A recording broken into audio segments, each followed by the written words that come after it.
Python team. Have a proper how's your father?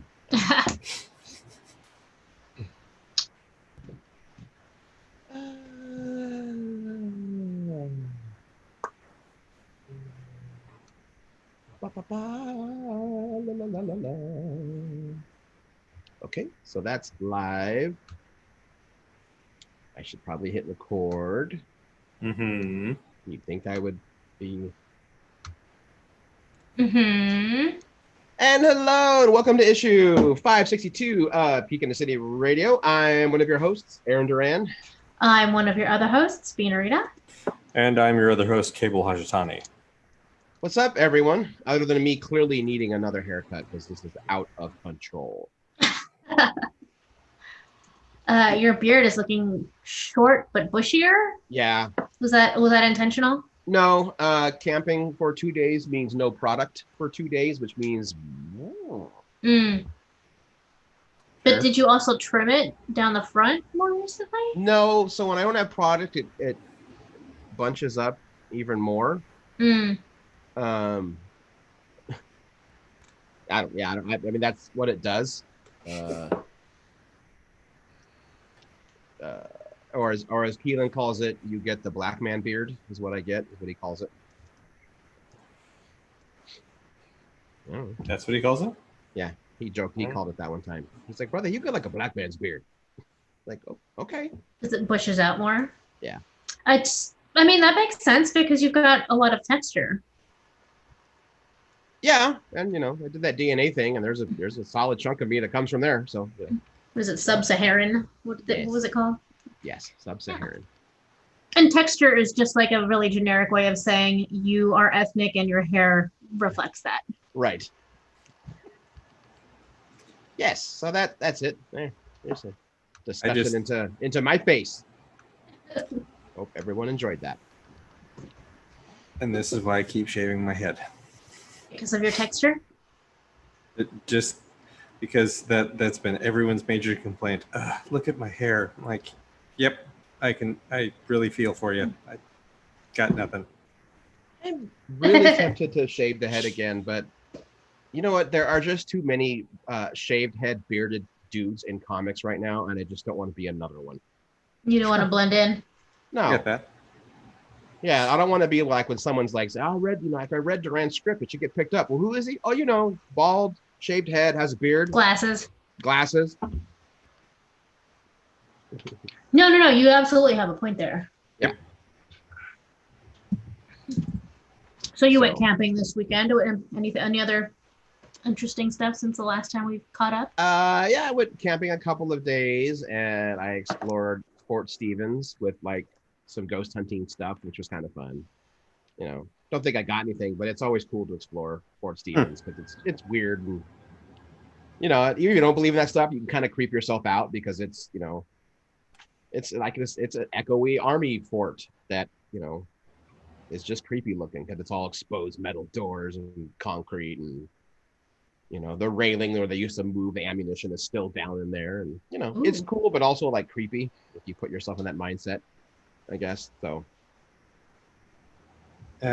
Aaron, if my AC is too loud and is it going to interfere with the recording, let me know. No, I've got my fan on, and I can totally. That's actually easy sound to take out. Okay, cool. I can just background isolate and remove. That is very easy to remove. Do you have background isolation, or like Zoom has its own setting for removing background noise? I've heard that very early on, and I rely on it quite heavily. It does, but I actually prefer my editing software to do it. Oh. It works a little bit better. Very well. Very well. Very well. How about you, Cable? How's your week been? Or should that like your last week or two? Yeah, well, let's see. I celebrated a birthday. Yeah, happy birthday. Thank you. Got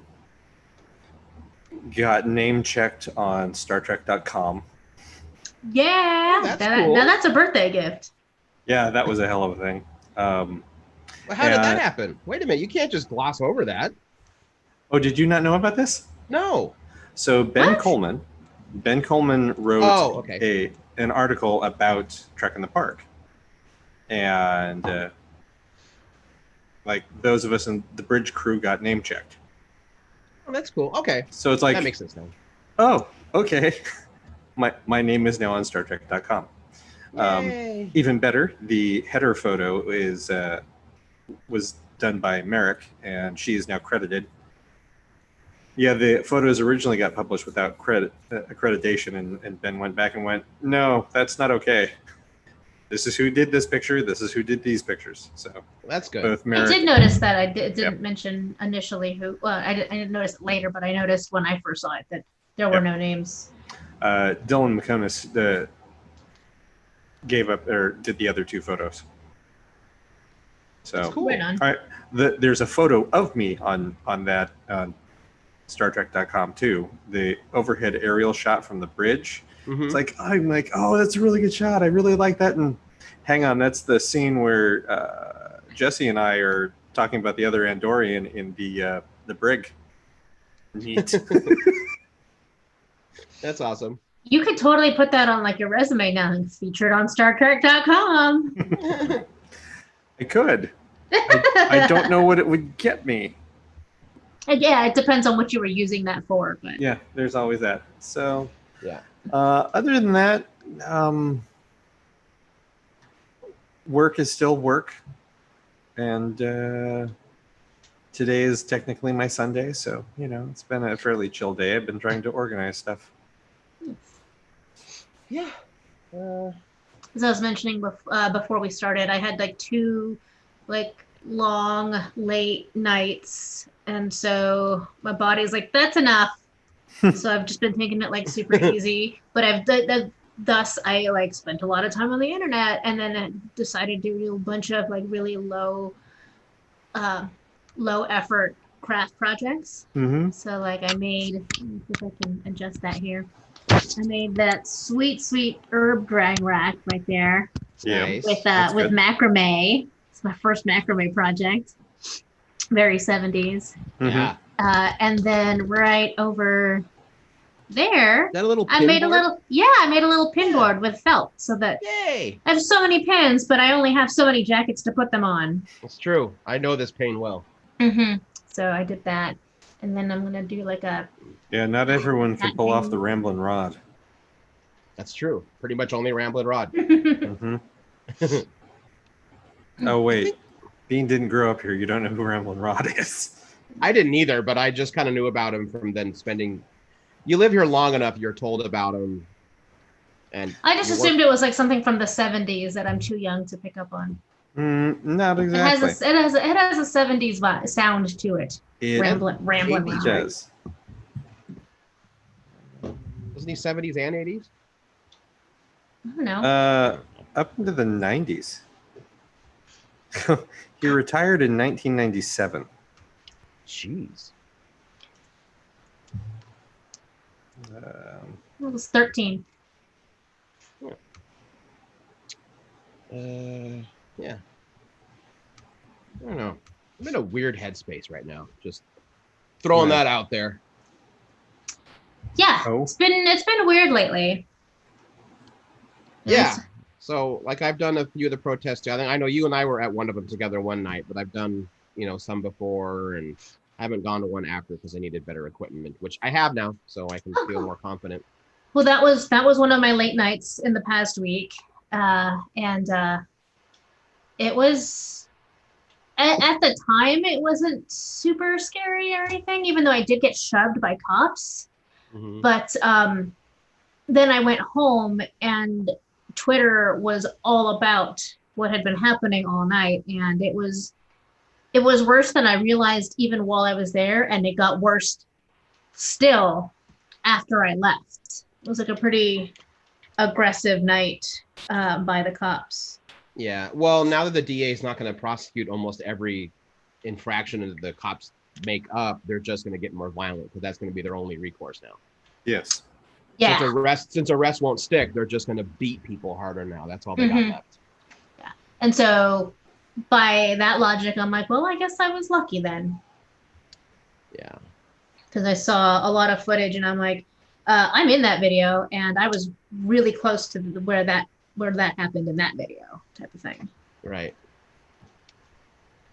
Um, yeah, it's weird. I'm just feeling very creatively unfulfilled. Even though I'm literally like at the tail pages of a script.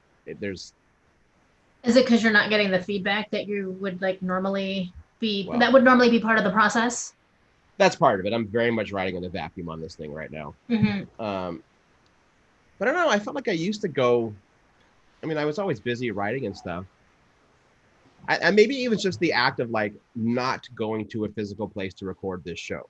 Mm. Mm-hmm. You know, is even though we would have issues sometimes, that studio would get just like that studio would be miserable right now Yes, yes, it would. Yes. because of the heat. Yeah, I don't know. It's just little things I used to do, and I feel like I'm not doing them. They were all kind of creative outlets, and they're not around right now. Like weird little shit. Um, like I find myself wanting to do like things I used to do as a kid. So like example, I was at Asylum, I think last week. I just popped in. You know how they have those little tiny figures from Germany that you put in like plants to create little scenes? Your terrarium buddies. Yeah, that the You have a terrarium. couple. Yeah, Jen has some. Well, they have like a whole line of like really weird ones and like universal monster ones, and I'm like, maybe I'll buy a couple of those and like get like a cigar box, and maybe I'll just make a little diorama and like little stuff like that. I'm just like, yeah. Anyway, that was Oh my God. This would be the perfect time in the world for stop motion animation to like get big again.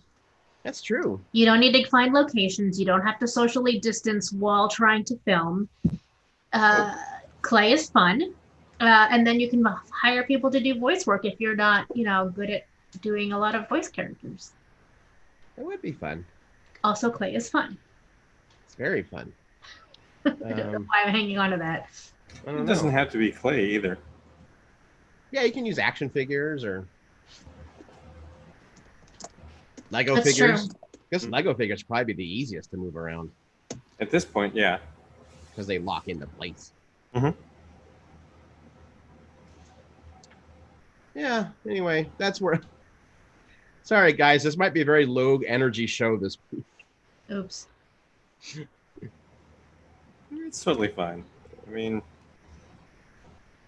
I don't think that these people, the people who are listening right now, These people are expecting us to be dancing monkeys all the time.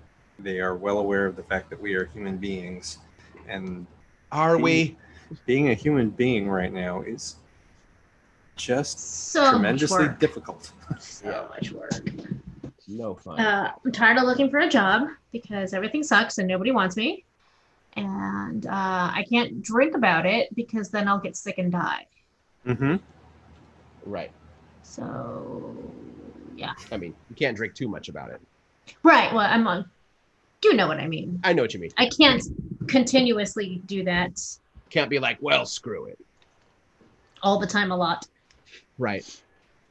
Yeah, no, I get that. Yeah, that's, I don't know. We can't go anywhere. I mean, go a little bit to places, Yeah. certain places. You can. There's also still the but should we? Right. Yeah, that's the thing is like you can do stuff, but you need to be really judicious about it. Mm-hmm. Yeah. Like that, I went hiking like 2 weekends ago. It was nice, but it was also hot. It's gross hot. Yeah. So I'll wait a little longer before I do that again. But it felt really, really, really good to leave my house for more than an hour to somewhere other than Safeway. Right. And I might have enjoyed this weekend more. I mean, I had a great time. It's not that I didn't have a great time, but there were so many people that it was hard to chill. And our campsite was right next to like a double family outing worth like, you know how there's like kids are kids. They're going to be loud and whatever. And I can't get annoyed at kids being kids when they're camping.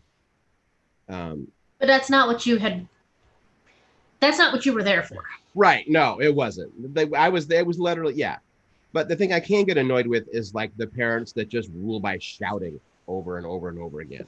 They don't actually get off of their butts to go see what their kids are doing. They just shout at the top of their lungs to tell the kids to shut up. Well, you can't let your kids ruin your, intent to have a good time. I think there's it's hard to give parents the benefit of the doubt. Because, and I try very hard because I know, like, I have friends with kids. We all have friends with kids that they get to a point where just like this being or beings exhaust me to a point where all I can do is yell, and I go to lizard brain and I can't do anything and I can't function normally. And I think after months of being the only person who's entertaining your kids, all parents have kind of gone nuts. Like, I know that one of my friends documents in Instagram regularly that she's very open and she's very honest, and it's always, I love my kids, but someone can take them today.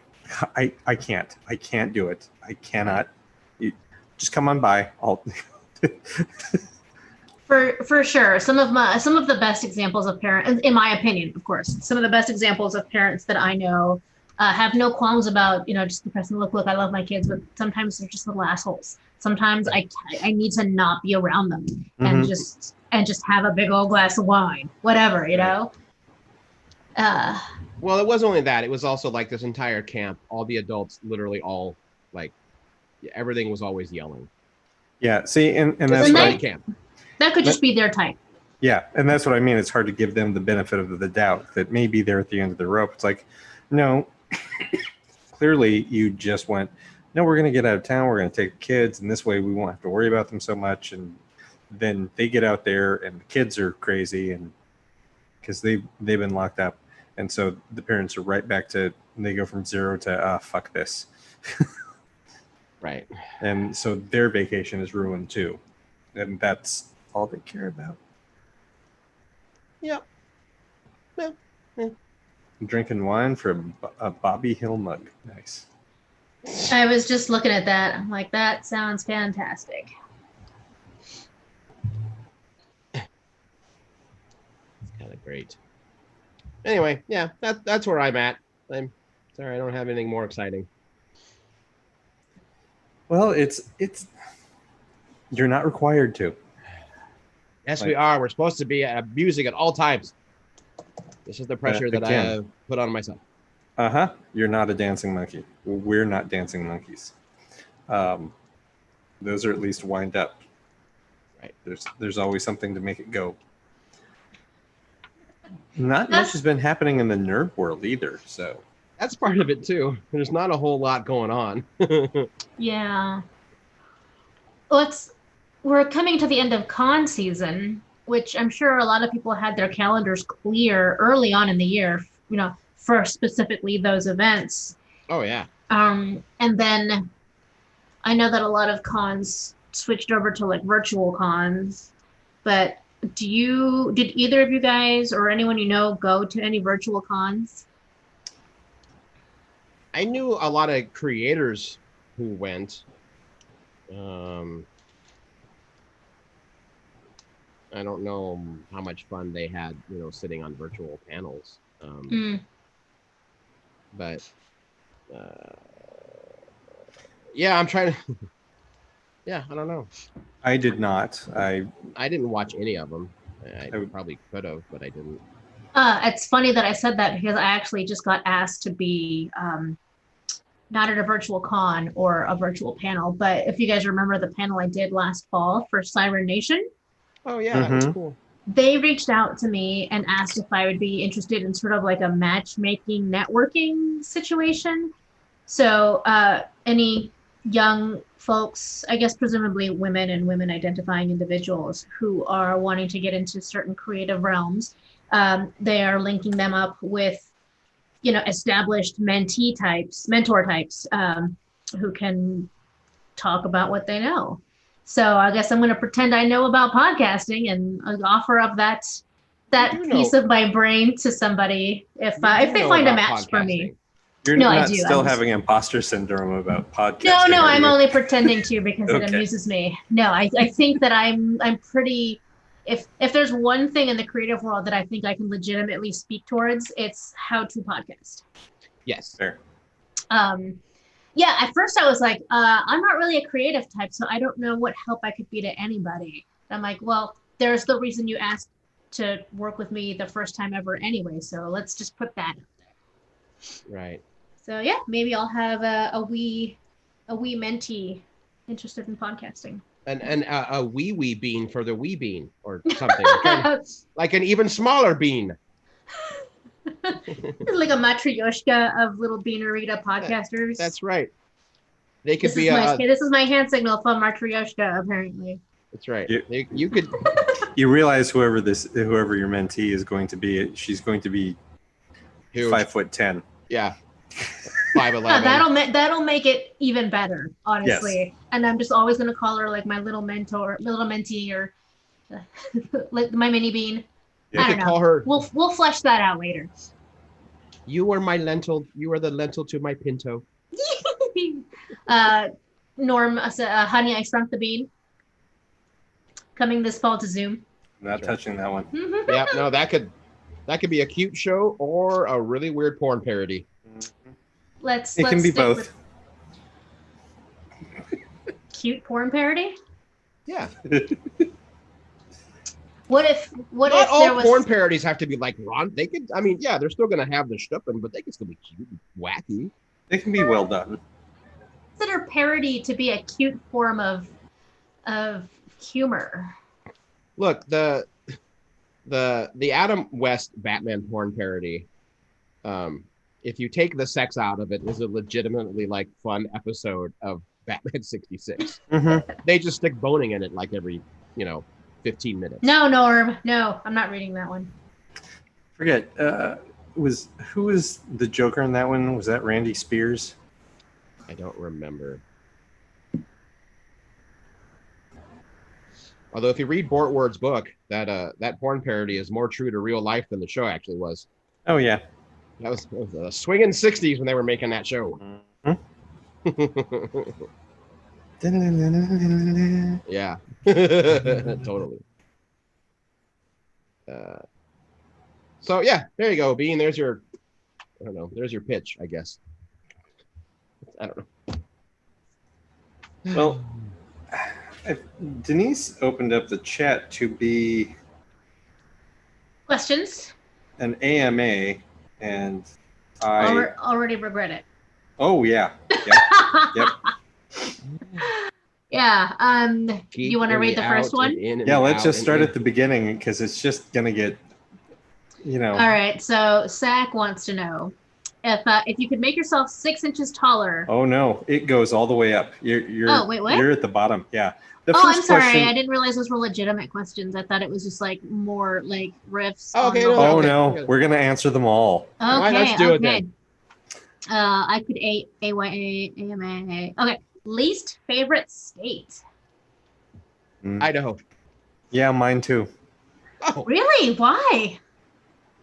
Because it's full of fucking racists. And it's not.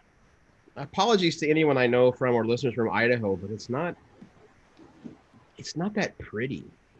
It's not. Like it's very desolate, but not in like the haunting desolate that like Wyoming is. Like I drove through Wyoming, which also has many desolate areas, but there's a beauty to it. Idaho's just the northern part of Idaho, the real skinny part at the top, where it's between Washington and Montana, gorgeous. Absolutely gorgeous. That's the Rockies, country. though, right?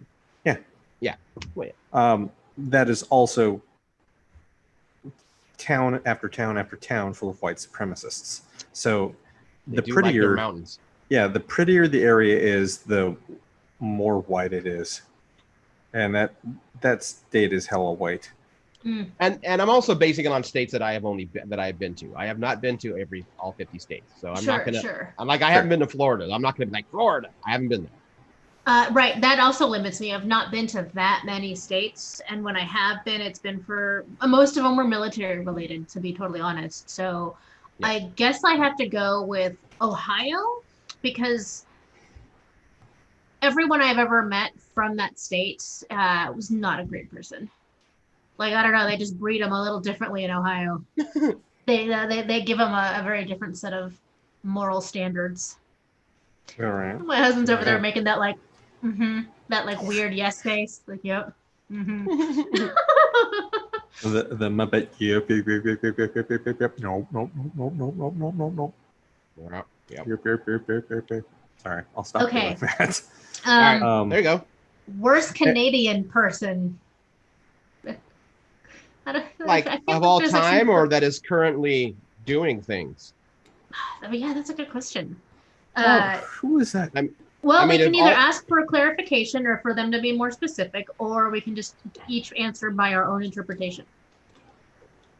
I'm going to go with someone who exists right now. That would be my interpretation. Fair. Does that mean I have to go now? Yes. Then I am picking Bryan Adams. Justin Bieber. Well, that's the low-hanging fruit. Go ahead. It said worse. Okay. Yeah, no, I think both of you kind of really nailed it. And the reason why I really picked Bryan Adams is because apparently he has become a really garbage human. Yeah, Cable's nodding furiously, which bums me out because, you know, he wrote the love song of my high school era. You know. Which song is that? Everything I Do It For You. Oh, yeah, okay, I found it. Every time that song comes on, I just got to belt it out with passion. But now I feel dirty about it. Gross. His bio says that he's a singer, guitarist, composer, record producer, photographer, philanthropist, and activist. Well, sure. I can write all of those same words and put them next to my name too. It doesn't mean that it's true or real. Unless it's verified, you know, yeah, whatever. You can say that. I'm sticking with my answer. That's fair. No, that's fine. I'd like to say Celine Dion, but I don't know that that's true. You know, is she a bad person? No, it's like I don't like her music, but it doesn't mean I don't respect what she does. So, like, I mean, I don't have a least favorite other than the two that you mentioned. I could take it with Celine Dion and her music, but I'd rather shoot myself in the face than listen to Justin Bieber. That's fair. Also, he just looks like a shitty little weasel of a human. He doesn't just look like it. He is. He is a horrible human being. I don't know that much about his personal life or what he does in his personal time because I don't want that information in my head. I try very hard not to keep information about celebrities in my head. The only Justin Bieber I like is when Kate McKinnon plays him. Yes, then I love the character. Then I love Justin Bieber. I've heard that like Celine Dion is a bit of a diva, but you know what? I think she's earned it. I think she's kind of earned it. Yeah, she's a multi-platinum. I mean, and plus she earned a lot of brownie points from me when she fucking did that Deadpool 2 theme. That was pretty cool. What? She does this theme song to the second Deadpool movie. It has like a Bond movie opening with like Deadpool seductively strutting on the credits to Celine Dion song. And she shot the video with him. I'll have to rewatch that. I don't remember that at all. Yeah, it's pretty fun. So there you go. She redeemed it. But Bryan Adams, screw you for breaking my heart twice. What is your favorite ham dish? So it can't be bacon. No, that's not ham. It's not ham. Yeah.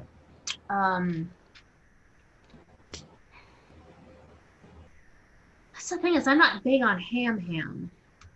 Do pork chops count? No. Okay, then I guess like every now and then I really get in the mood for that like ridiculous spiral cut honey glazed business you get during the holidays. Yeah. I don't know.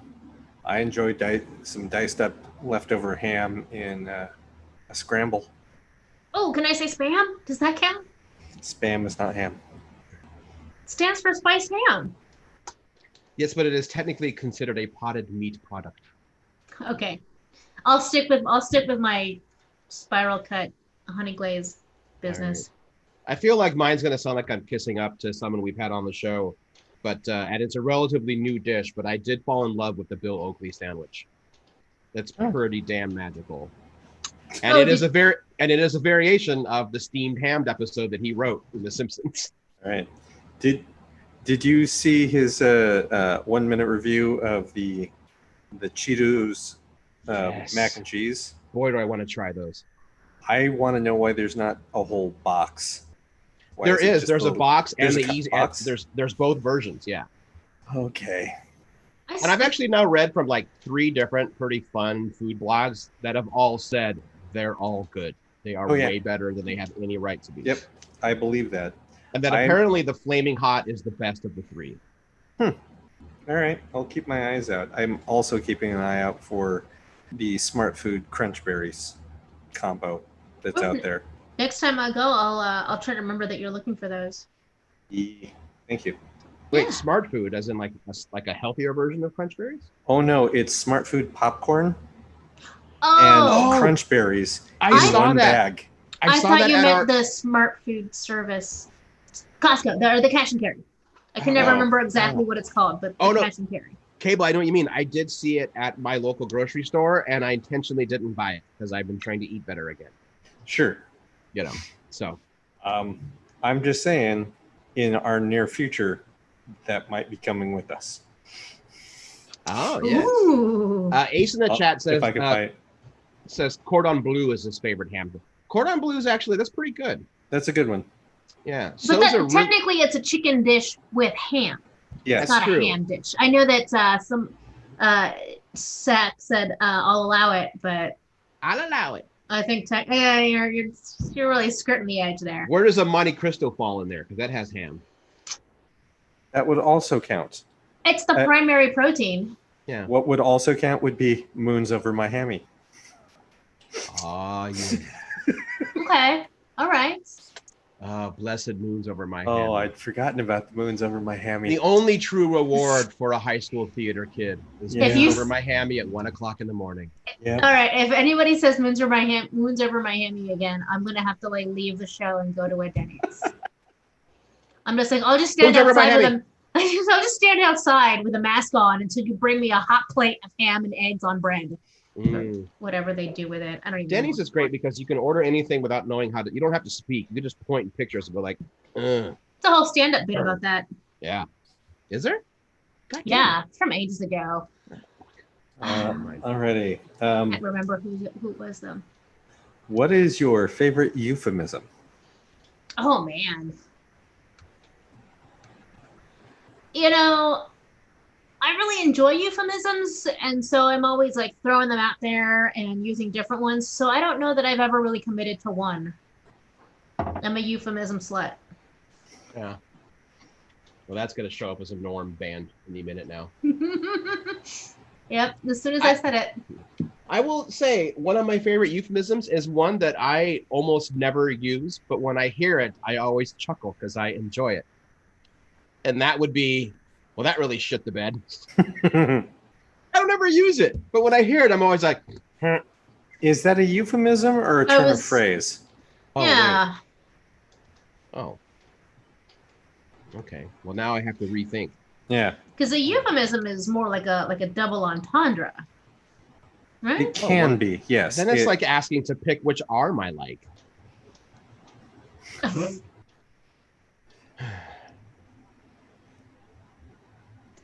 Oh, substitution for something that's maybe a little bit too crude to say outright. So you use. I don't know that I have a favorite euphemism. But I do have a favorite phrase using the word euphemism, and that is not a euphemism. Ha.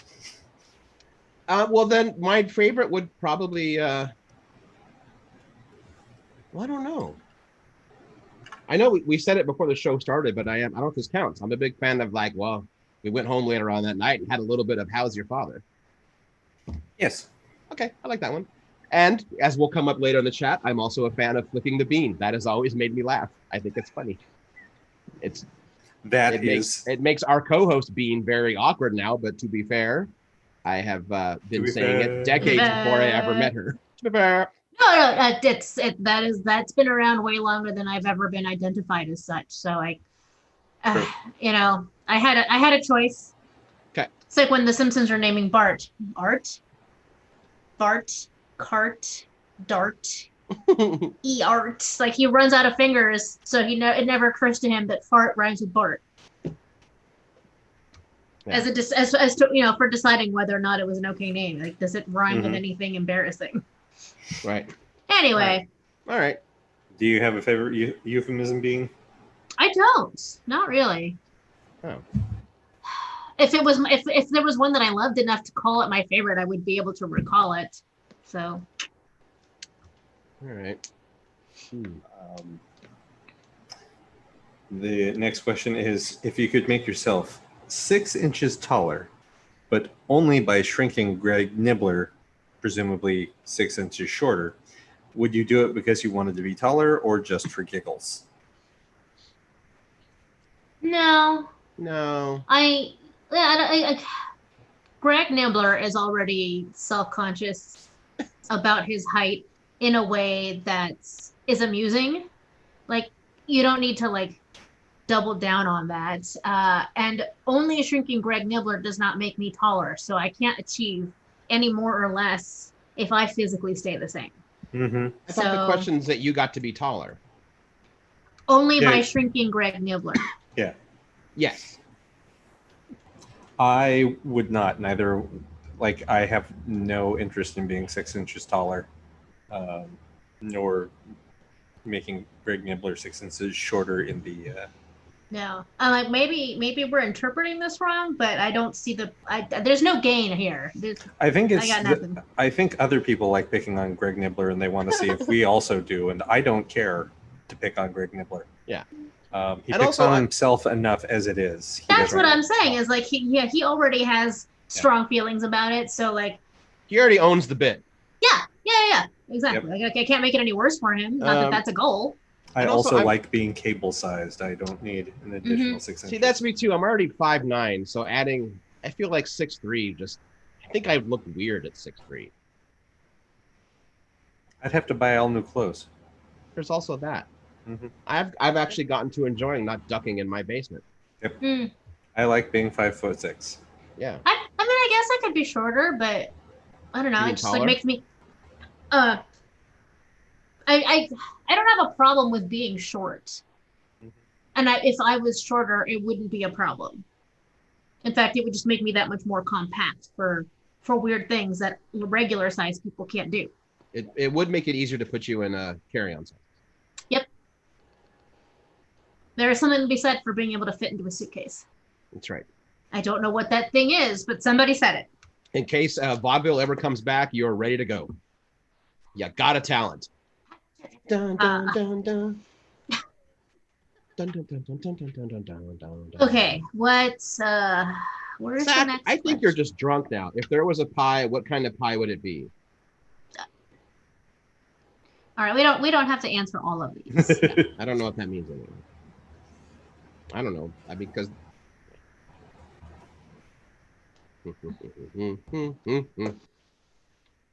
I mean, besides, if there was a pie, it would be strawberry rhubarb. Damn straight. Because that's the pie of summer. It is. Which is then quickly followed by pumpkin pie, which is the pie of my heart. Yes. Pumpkin pie from September 1 until January 3rd. So, man, since it's been from your lips to Jack Skellington's ears. Oh, that's actually a good question. Oh. Granted, we have just called him out on being drunk and typing in whatever comes to his head. What was something recently that was a pleasant surprise?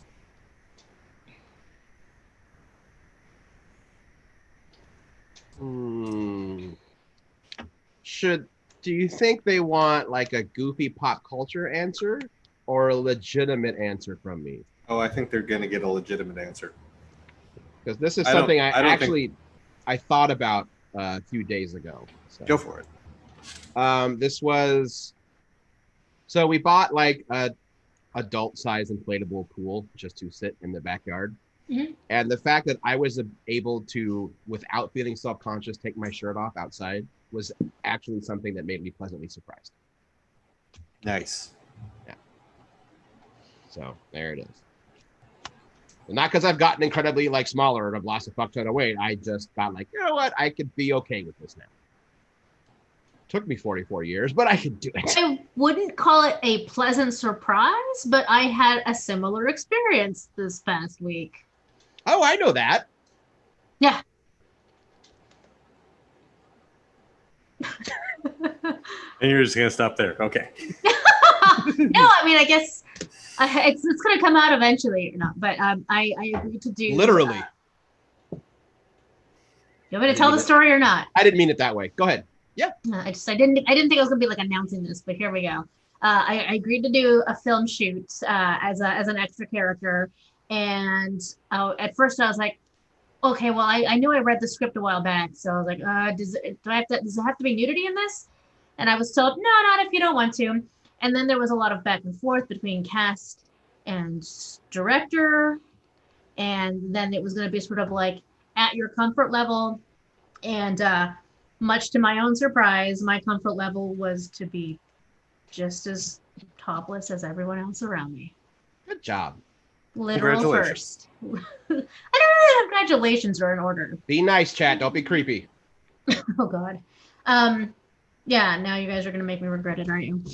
No, yeah, I was surprised that I was comfortable with that decision. Yeah. That's a good one. That's a good one. Yeah. I was pleasantly surprised that conversation with my mother that I had been dreading turned out to be not a nail in the coffin of any sort of relationship with her. So it was more of a, we both got to learn things. I got to relearn the fact that my mother is not an idiot and actually does listen to things and does think about things. So, Well, that's yep. good. a relief. Yeah, it was mostly over, everything that's been going on in Portland and, versus and everything else going on in the world.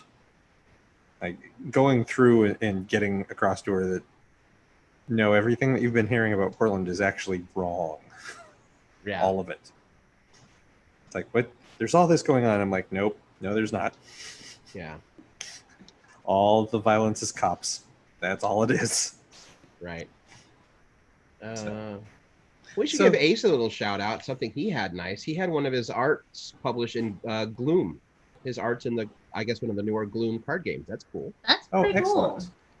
cool. Which Gloom set? If it's coming out, it's got to be the Game of Thrones one then, right? Because that's the one he mentioned. That's the most recent one, yes. Oh. Ace, let us know in the chat which one. If you can yet. Maybe you're not supposed to say anything.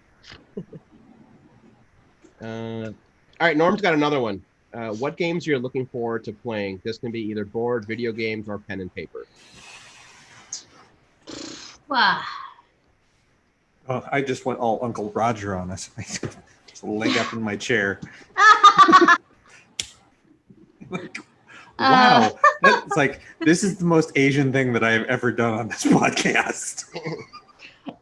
Is that like a specifically Asian thing? It's a thing, yeah. I've never heard of it. I thought he was just like, oh my God, I'm so shocked by this that I He's not the only Asian male that I've seen do this. But like it signifies a certain level of like we all have that uncle that does that. So I still need to watch that second Uncle Roger video where he actually makes fried rice with the woman from the BBC. That one is on my like YouTube like check it out section right now.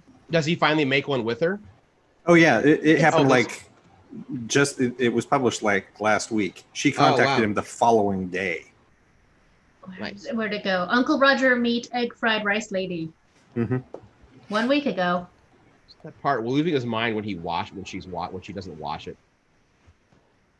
I did too. Like I get Even I did on that one. like, Yeah. Everything about that video is just like I've never washed my rice before cooking it. I don't. All right. I didn't know It that was was a like- thing. He's like, note to self: never eat Denise's rice. My rice is here's the thing. delicious. As long as The- I don't use the pot thing. It Yeah.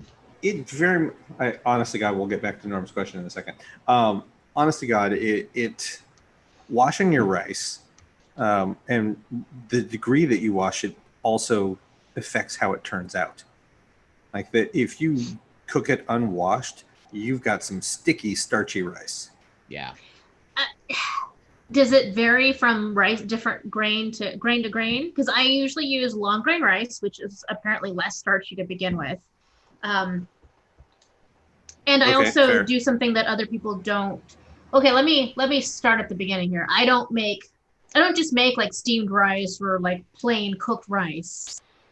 Growing up, the only kind of rice we ever made was like this kind of savory rice. You use chicken bouillon. You sort of like not toast the rice, but you heat up some oil. You drop in your rice, and like you cook it in the oil until it starts to get a little bit translucent, and then you add the water. You add your bouillon, whatever other seasonings you're going to use, and then cook that until the water's gone. 10 minutes, you're done. That's pretty much how you make whatever, but they just call it Spanish rice. Right. There's just no like tomato juices There's in no it. tomato. And when I fry salsa. mine, I also put cumin in mine too. Yeah. Yeah. And from my mom learned it from my grandmother, the one who passed away, not her mom, Right. other side of the family. So I don't know if that's like a pretty common, that was like her particular way to do it, but we definitely never washed it. Yeah. And I don't know how to make plain steamed rice. Oh, quick side note. A says it's a Gloom expansion. Oh, They did a Kickstarter for an expansion. If you buy that expansion, his art's in it. Okay, cool. Oh. You were going to say, Cable? I didn't learn how to make rice growing up, although we had a rice cooker. I learned how to make rice when I moved to Portland, and the first place that I worked was a Japanese restaurant, and learned from the staff was predominantly Vietnamese, and learned how to cook rice from them. And so, like everything that Uncle Roger reacts to, it's like, oh yeah, no, that's like, why would you make rice any other way? But he, like, I know other people make it on the stove. I've always used a rice cooker. Like, I bought myself a rice cooker. This rice cooker that I have is about a 10-cup rice cooker, and it also functions as a warmer. So it, like, you cook the rice and you just leave it in there for like 3 days. And you can steam keep eating veggies out of in it. there too. Yeah. Yeah. We had a really nice one that we got for our wedding, and I mean, I wouldn't even say it was necessarily like super fancy, Was it but national? it was. I don't remember. We ended up getting rid of it. We got an Instant Pot at some point, and I was like, well, this works as a rice cooker, so let's have fewer things. Instant Pot does a million things. Rice cooker does fewer things, and I regret it because I can't do rice correctly. Now, if I make the rice at home, I just make it on the stovetop. That's it. I can't stand the Instant Pot for rice. I've never had it. Either comes out as mush or it burns it. It's not Yeah. the same thing. You have to have a rice cooker. Christian can do it and it comes out totally fine, but every time I try to do it myself in the Instant Pot, something goes wrong. And there's nothing more insulting to me personally than to feel like I don't know what I'm doing in the kitchen. So Sure, I get that. stovetop it is. Yeah, the rice cooker I've had is it's the same rice cooker that I've used now for going on 30 years.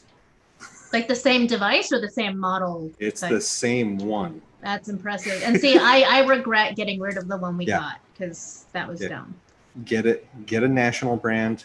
So Jirushi is another good brand, and it'll just take care of it. It'll take care of you. That's all. What was Norm's question again? What game are we looking forward to playing? Game. All right, right.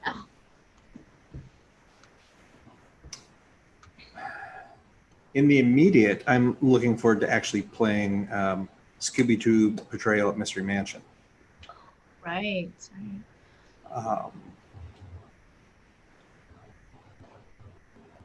I'm also looking to get back into playing Star Trek Attack Wing on a regular basis, whenever that can happen. Right. Yeah, for a dude that works in a game store, there's not a lot that is really piquing my interest game-wise. I'm just looking forward to getting back to role playing at a table face to face with people. Mm-hmm. I will agree that while doing it via Zoom has its perks, it's not the same vibe. No, not at all. Just not at all. And then by extension, I someday want to actually schedule Betrayal Legacy and actually make it work and play that out. Mm-hmm. So yeah, I guess the game that I was running or was a part of before, and then a game that's 2 years old and I barely cracked open. Yeah. I don't know. Yeah, there's not a lot of games out there that I'm excited about or missing. Save to say that it would be nice if we could go back to playing tabletop IRL. Yeah. And particularly our one campaign with our that particular group of friends who I haven't seen, but besides on Zoom or Facebook. Right. Well, on 4th of July, I think you saw some of them. Oh yeah. Okay, there we go. So I've seen. But we didn't game. People in that hung group. Out. Yeah. Right. So I've seen pretty much everyone in the group once since all of this started. Yeah. So. Yeah. Well, we should definitely do something soon. Well, we should plan something. Actually, we should say now that in September there's going to be a Tuesday in September where you're not going to have us. Right? Are you talking to me? That's or are you talking to the listeners? Yes. The first Tuesday in September, we're taking a week off. Yep. For Geek in the City. Getaway? Yeah, something like that. Whatever you want to call it. Yeah. Yes, yeah. We're taking most people have a planning event once a year, things like that. Yeah. Because we're going to talk about all kinds of stuff for the future. But yeah, we're taking a break. Yep, it'll be good. Norm mentioned Cyberpunk, the PS4 or whatever game. I'm looking forward to that, but it's kind of weird. Wasn't that announced ages ago? Yeah, they pushed it for many reasons. Most of it, I think, some of it COVID related. Some of it they want to make it a good game. They don't want to rush any of it because it's a huge tentpole game. Mm-hmm. I don't know, but I'm strangely I'm excited for it, but I feel like it's a game I'm gonna wait a few months before I jump into it. I feel like it's gonna launch with bugs because it's so big. And I know they're working really hard at it, but I don't know. Ace mentions he's looking forward to playing the Marvel Champions game. Deck builder. It's been really popular. It came out from Fantasy Flight. It's in the same family as Arkham Horror and Game of Thrones, Legend of Five Rings. Each time they come out with a new deck builder, it's called a living card game because instead of a collectible card game, there are finite card packs you can buy to enhance your game. So pretty much everyone has the same. If everyone buys everything that's available from the game, then everyone has the exact same cards, and then it becomes how you put it together. But each time they do a new one, they refine the mechanics towards the next one and refine the mechanics towards the next one. up until Marvel Champions, like Arkham Horror was on the top of the list, where it kind of covered the bases on how good of a game it was, like for deck building, for cooperative play, all of these things. And then Marvel Champions came out, and it's like, oh, and now it's even better. Plus, it has superheroes. Right.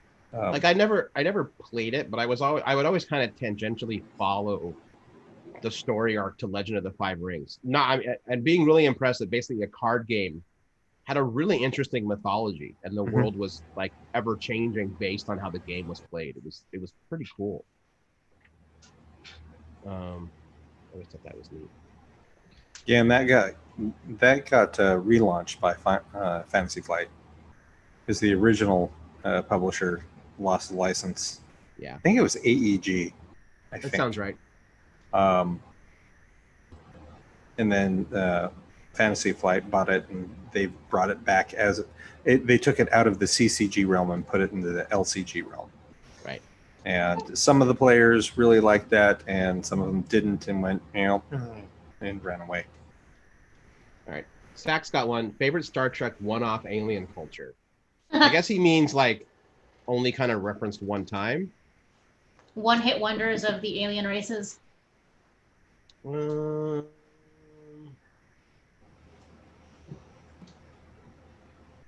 trying to think of alien. I mean, because you don't get a whole lot of info when they're just like a one-off. Like, we visited their planet, now we're gone. Right. Actually, no, it's not true. I do have one. They've never named them though, and I've always wanted to write the sequel. Mm-hmm. And in TNG, going blank on the episode, the ones that were abducting people from the Enterprise and doing experiments on them. Schisms. Yeah, where they were being abducted by Gartham. Right. Yeah. It was essentially what it sounded like. Yeah. So yeah, I always want to know more about them. I guess I want to know more though, not a culture that I thought was cool, because they never go into anything about them. Maybe that's a really good question. The Iconians, because they're referenced all the time, but you really know nothing about them.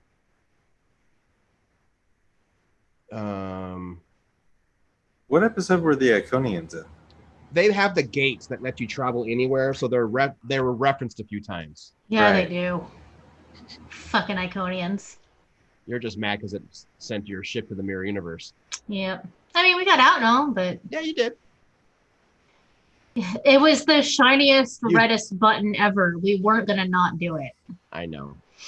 You got to have a cabin boy for like 2 episodes. I did. And now he's just my cabin boy had a cabin boy.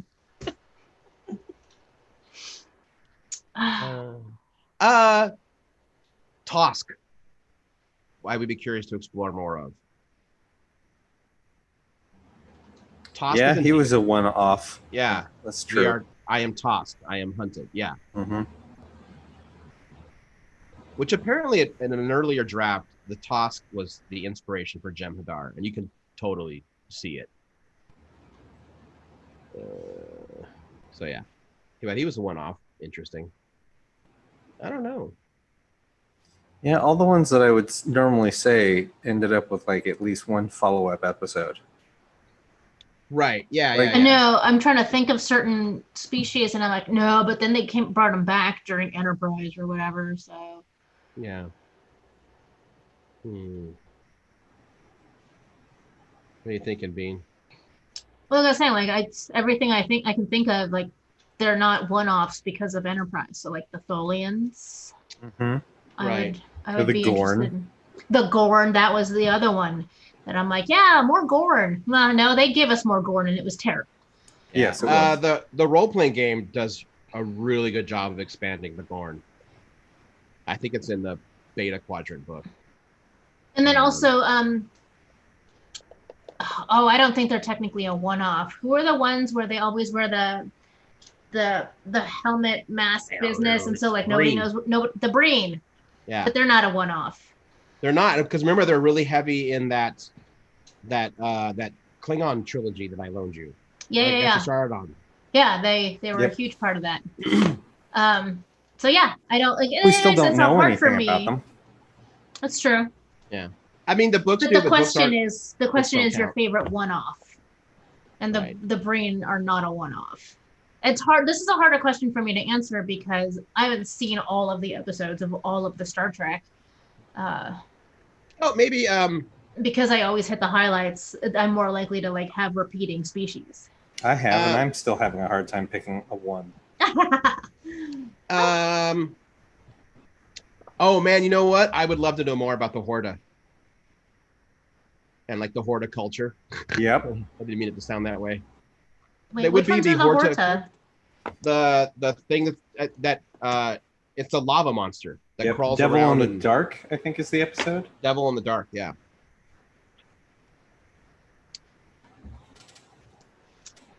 Lane.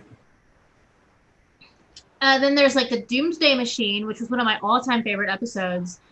But I think that machine gets referenced at least one other time in one of the other series. No, I just use it in the game again because I love it too. You sure? I could have sworn it gets brought up again by someone else. There was somewhere. a Peter David book called Vendetta that is all about the Doomsday Machine. That the one on the episode was a prototype and that it was actually designed to fight the Borg, and that was back when they had to make everything connected to the Borg. Oh, yeah, I didn't read or I didn't see that. Yeah. But is it technically an alien species, or is it a mechanical device made by a species? In which case, we don't know what alien species that is. Right. It's a mechanical device built by one. Yeah. Technically not a valid answer. They don't exist anymore. Their war long over, but their weapons are still out there. Mm-hmm. Yeah. Wow. Damn, I'm a dork. I mean, there was the Binars. They were a one-off. Yeah, that was cool. I don't know that I'm particularly fond of them, though. There was there's a band by the same name. The Binars? The Binars. Huh. Anyway, well, I think we answered that one pretty well. We can move on to something else. Yep.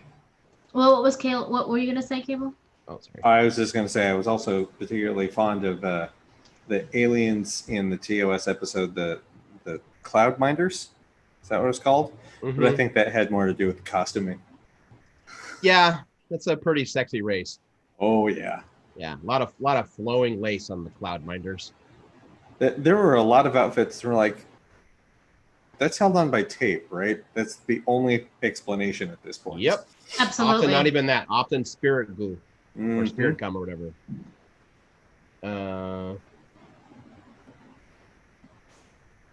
Let's see. We could do one or two more. Let's see. No. There were some, but I forgot. Well, there was a similar Star Trek question where that Norm followed up with Have you ever had a Star Trek dream or fantasy? yeah, that one. Oh, and then he said it can be sexual or non-sexual in nature. I have not. Like, have I ever dreamed I was in Star Trek? Well, sure. I think my Star Trek fantasy is global socialism. And mine's actually harder. Wah. Mine's actually harder. It would be writing for Star Trek. Oh. I feel like one of those is way more easy to achieve than the other. I mean, hell, I used to build fake Jeffries tubes under my bed and into my closet to pretend I was crawling through the Enterprise. So, Well, based on your guys' answers, I'm like, you know what? My dream, my fantasies is to be around other sentient species that are not humans. all right, that's sure. There it is. There. Bye. Well, bye. Right to Tombstone, huh? Always. Yep. Well, speaking of Trek, should we kind of roll into reviewing Lower Decks, episode 2? Yes. Because we have nothing to That's a talk good about. segue. We were able to waste like an hour just now, so we got to get closing up here. Super. All right, I'm so gonna bring up the second episode is called The Envoys. Yes. Plural, right? The Envoys. Yeah, the Yep. I think it's just called Envoys. After a high-profile mission goes awry, Boimler is further plagued with self-doubt when Mariner proves herself to be a more naturally talented sci-fi badass than he. Rutherford quits his job in engineering and explores other departments on the USS Cerritos. Yeah, so definitely this episode doubles down on the idea that Mariner has been around the galactic block, so to speak, and doesn't care about like rules and regulations. She knows them, but that's not how she plays the game. She relies on her own experience of things to decide how to act or what the right decisions are. Yeah. And that really fucks with Boimler.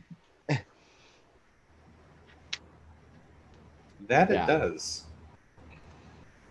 I think that one of the jokes that I appreciated the most was when Rutherford quit engineering and then quit security, and the reactions both times were like, I've only got one thing to say to you. Congratulations, you have a lovely time. You're going to do great in whatever department you end up with. And it's like, follow your dreams. And the entire department cheers and claps. Yeah. And it's like, right. It's still Speaking Starfleet. of fantasies. Yeah. I also did like it when he attempts to work in medical. She's like, just keep him distracted. Okie dokie. Oh, you only have a 20% chance of dying. What? Oh, it's up to 30 now. You should calm down. He really did not do well in medical. No. I do like a lot of the I loved all the stuff with the Klingon. Oh yeah. I honestly thought when they had mentioned, a certain one-eyed legendary Klingon, I was like, oh, are we gonna get an animated Martok cameo? That would have been pretty cool. I was hoping. Yeah. But it also might be kind of smart for them to not do that yet. Sure. Like don't do an animated version of a character we know, Don't blow your whole wad. Right. First couple episodes. He also came across as kind of like he was a C-list Klingon. Yes, he's not actually as good as he claims to be. That's a good thing to bring up. Like the whole gag about the Cerritos is that they're like the B team of Starfleet. Right. Yeah. So why would they? Even the B team? Sure, absolutely. Third string lineup. And so why would they be getting these like super prestigious envoys? Right. And guests on the ship. I enjoy the Horgon reference again. Yes. I cracked up in that scene. It's like it's an entire still thinking fountain. of mating with me. I enjoyed the scene with the captain trying to decide what her cool catchphrase should be for when they go to warp. That was pretty great. Yeah. Which again, is sort of reiterating the things that were established in season 1, right? Like this is like we have to, the bridge crew have to have their, how did I phrase that? Like they need to like establish their legend, so to speak. Right. Yeah, that was pretty great. I liked Marin, that alien race when Boimler's like, wait, you dated one of them? She's like, yes, but only twice, just to upset my mother. It was pretty great. I mean, the show, I think the jokes landed a little bit better in this episode for me than in the first one. Oh, yeah? Yeah, I think mainly because you're not having to establish characters really anymore. That's one thing about Lower Decks is you just basically needed the pilot to give your characters, and now you're off and running. Mm-hmm. The pilot definitely seems like jokes were being shot out like in a scattergun. Yeah. Because like I would still be laughing and they were moving on with other jokes. It's like, I'm missing this. I'm missing parts of the show because you're not giving us time to digest. And this, they were more meticulous with where they were putting the jokes. Right. And putting the laugh lines. Yeah, that's how I feel too. And it still feels very much like Star Trek. Like that's the fascinating thing to me. Like the end shot with Rutherford and Tendi in the Jeffries tubes, where she's watching the pulsar or whatever on the pad, and he's fixing whatever conduit that he's fixing for the umpteenth time, and they're just hanging out. It's like that. It's very pretty right there. Yeah, and very, very, very earnest and precious. Norm points out that it is a neat little moment when what's his name is about to join security. When he looks down at Jeffrey's tube, they actually play like a Trek love theme. Oh, did they? Yeah, nice. yeah. It has little touches like that it's pretty nice. You can definitely tell that the people writing the show love Trek. You can't do a show like this and not love Trek at its heart. Otherwise, you're not going to be able to pull it off and make it feel real. Yeah. So They threw in a Section 31 joke. I missed that. When he's power walking, and Boimler is power walking for whatever reason, I don't remember, and she's making fun of him. He's like, they do this in Section 31. Right. Yeah. She's like, I'm normal walking and going as fast as you. I don't know if that's like a reference to something. I don't know. I think what it's becoming is that Section 31 was always meant to be like super secretive and no one knows about it at all. That's how DS9 tried to establish it. And like clearly it's now becoming the worst kept secret in all of Starfleet. Oh yeah. Oh, so it's like the NSA of Starfleet. Yeah, exactly. Yeah. So I think that's what's kind of happening. Dobson, we've got Dobson over here. I was very nervous at first when the Ferengi shows up. He's like, oh, Huba. And I'm like, oh, wait, you guys aren't reverting to every ugly racial stereotype that we hoisted upon the Ferengi. I was really concerned about that. And then at the end, this will give it away, but at the end when he calls up Mariner and says, did it help? He's like, oh, yeah, thank you so much. He feels so much better. He's like, all right, cool. Now, how's the kids? Oh, they're great. Yeah, I like, much like the first episode where it's like, as soon as you meet Mariner and then they introduce the captain and the captain's like, I want you to keep an eye on her. It's like, oh, that's her mom. Right. As soon as the Ferengi showed up, I'm like, he knows Mariner. I kind of figured that, but I was still like not looking forward to them kind of revisiting those tropes. But then pretty much selling it as the joke at the end works better. Yeah. And that's just it, is what I've seen of them do with Star Trek so far leads me to believe it's like, no, we're paying attention to everything that's been done. Yeah. Which means that was not the direction that we went with the Ferengi, and we're not going back there. Right. And I guess because I was hoping for that so much that I initially got I was like, oh no, don't do it. Please don't do that. I also realized I didn't notice this in the first episode, but during the second episode, one of the higher ups mentioned the prophets, and then I was like, oh, and he's got little ridges, and I'm like, that's Bajoran. How did I miss that the first episode? Oh yeah, the chief of security. Chief of security is Bajoran. That sounds right. Yep. Yeah. Yep. Totally flew past me in the first episode. You're a natural born warrior. I'm trying to remember who's the voice of that guy. Who's the voice of the? What's the character's name? I'm trying to look it up here. Oh, hold on, I just saw it. Is it Lieutenant Shax? Yes, it is. It's Fred Tatasciore. That means nothing to me. Yeah, I got nothing. I'll have to find out. I do hope this is kind of semi-related to Lower Decks. So you guys know I have those Eagle Moss, my little Star Trek ships. Mm-hmm. I assumed it's inevitable they're going to do one on the Cerritos, but I really want them to make it look like it's animated. Like, don't give it the realistic paint job like all the other ships have. Like, when you order it, I want it to look like a cartoon ship. A cartoon ship, yeah. That'd be good. take it right from the model that the CGI wireframe, but I want it to look like a cartoon ship.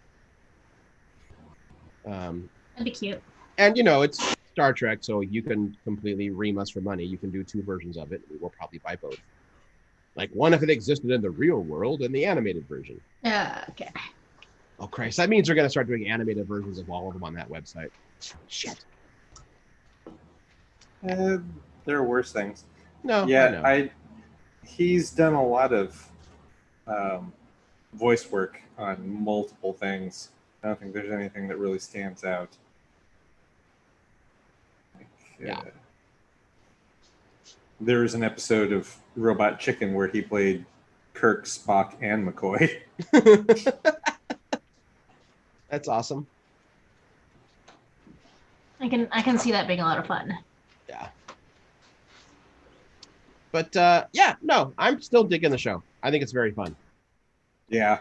I know it's I've definitely seen some people who don't feel like it belongs in the Star Trek universe, or like I would like it if it didn't want to be Star Trek, or like it was just its own thing. There are Trek fans that are never ever going to be cool with a Star Trek show that is primarily comedy based and doesn't kind of show the ideal, the stories they think Star Trek should tell. See, and I get that is their takeaway of what the show is, but I feel that the show also offers a counterpoint to that, where it is like in Mariner, they have a character that exemplifies everything they love about all the other Treks. Yeah, that's how I feel too. Like, there's not a thing that she's done that, like, I look at her and I'm like, that's Kirk, that's Archer, that's Janeway, that's it's not Picard, but it's later Picard. Right, yeah. I think to me the thing is that, like, just because you're an animated series or a comedy series doesn't mean that you can't get poignant or just like have some real talk with your audience. Yeah. A lot of really, really good shows do that. And whether they're like for a younger audience or meant to be like an adults only comedy, you can be serious with it, and you can still have a good message. Just because you have one swear word and maybe like a bunch of toilet jokes doesn't necessarily mean you can't have both. Right. Not that I want a bunch of toilet humor, but no, but I can guarantee you every single Star Trek fan ever has gone, where's the toilet? Yeah, I mean, there are Trek fans that may say, like, no, Trek must always be serious. But you know what? You've still made the joke. You've still, like, laughed at certain things. Mm-hmm. I mean, for years, Walter Koenig literally used a bathroom as the reason why Khan remembers him in Wrath of Khan, because Chekhov is not even on Star Trek when they film Spacey. There's no Chekhov in season 1. Nope. So the joke he tells is that the reason why Khan remembers him is that Khan had just come out of the bathroom and sees Chekhov finishing cleaning up and says, "That was the cleanest bathroom I have ever seen. I will never forget you." Like that's the story. So yeah, literal bathroom humor has like been part of Trek since there was Trek. I remember there was an early schematic of Enterprise D that showed behind the captain's chair on the bridge is literally an easy access toilet for in case the captain has to go to the bathroom but can't leave the bridge. Like they almost made that like part of the canon schematics of the Enterprise. And they're like, well, maybe let's remove it.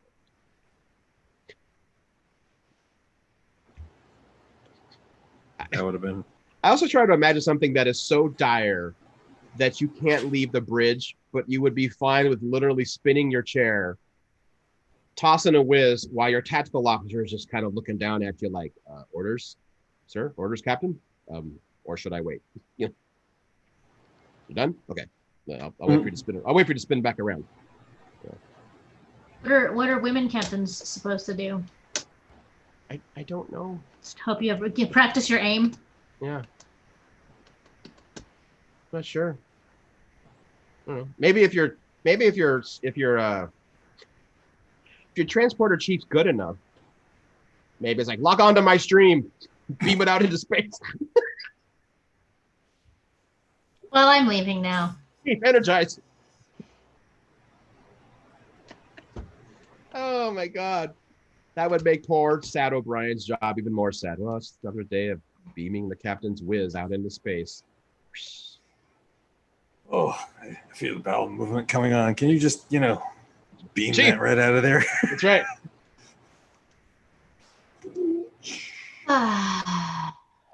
Doesn't You're beam it out welcome. far enough. It smears on the side of the ship. Oh Some no. poor cadet has to go and clean it. I took 0G training for this. We could write Lower Decks episodes. This is easy. Yep. I don't think that's true. I don't think it's easy. I'm out. Such a prude. It's not prudish to not be okay with literal poop jokes. You know what? Mine was pee. This is true. I'm the one that got No, scatological. actually, That's yeah. right. I only shook my head at the pee jokes. Once Cable took it to the next level, that's when I was like, I want no part of this. Yeah, that's right. We are also 4 episodes away from being done with season 2 of Discovery. So I've been caught up on that. Oh, very cool. Well, that might be right about when you're ready to wrap it up. We'll be able to have like a little recap and get ready for season 3, because that means if episode 3 of Lower Decks is dropping this week, that means we are 7 weeks out from Discovery season 3. Yeah, it's October 15th is the target date. Yeah, nice. Super. So, that could be good timing then. That'll work out very well. I'm gonna get on that Twilight Zone too. I gotta get on that new season of Twilight Zone. And Lovecraft Country just released, and people are loving it. I'm gonna maybe watch that this evening. I'm gonna see. I heard it. I loved the book. What is? Sorry, it's what a is book? this? Mm-hmm. Yeah. Lovecraft Country. Lovecraft Country. Yes. Yeah, the book's great. So, I didn't know it was a book first. Yeah, I listened to the audiobook version of it, but yeah, it's very, very good. So yeah, well, maybe we should wrap up tonight. Sounds good. I think so. I think we're all a little sleepy too. Everybody in the chat, thanks for giving us something to talk about. Yeah. That reminds me, I was going to recommend a movie to you guys, and since we're already here, might as well just do it on air. It is a Spanish language movie. It's on Netflix. It's called The Incident, or El Incidente, if you are in a Spanish-speaking country. And it is I guess I wouldn't necessarily call it a sci-fi. It's more of it's sort of a purgatory concept movie. Right. But people get trapped in a place for however many years. They can't escape. They can't, like, no one else comes or goes. It's just sort of like this isolation thing. I don't want to give too much away, but it was a really, really interesting storyline, especially as you get to the end and more things become clear. It starts off a little this feels like a really low budget independent film project kind of a vibe, but it's worth writing it out at the end. Cool. Yeah, I saw your post about it. I definitely want to check it out. Yeah, and apparently it's leaving Netflix soon, so I would watch it this week probably. All right. I don't Netflix know when tends to drop stuff on a monthly basis, right? Yeah, but I don't know when in the month. Is it when the month turns over or what? So. Okay. Yeah, I was definitely curious when I saw what you posted. Whenever they decide. Yep. Right. Well, cool. Next week, we're going to have on David Propose to talk about his new Kickstarter, The Oz, that launched yesterday. He already got fully funded within 6 hours. So wow. Yeah. Yeah. So that's pretty cool. Looking forward to chatting with him. He'll be on the 7 o'clock hour, though. He won't be able to join us right at 6:30. Okay. So that works. And then, then we got stuff coming up after that. Perfect. Yeah. I guess with that being said, I'm Aaron Duran. I'm Pina Rita. And I'm Cable Hashitani. Bean, last week you said you wanted to end stuff by saying support the Black Resilience Fund, and then I say screw Ted Wheeler, resign. Oh, we did talk about that. And support the Black Resilience Fund. And screw Ted Wheeler, you must resign. We did it. Smooth. Like butter it was. All right, stopping recording. I am going to stop.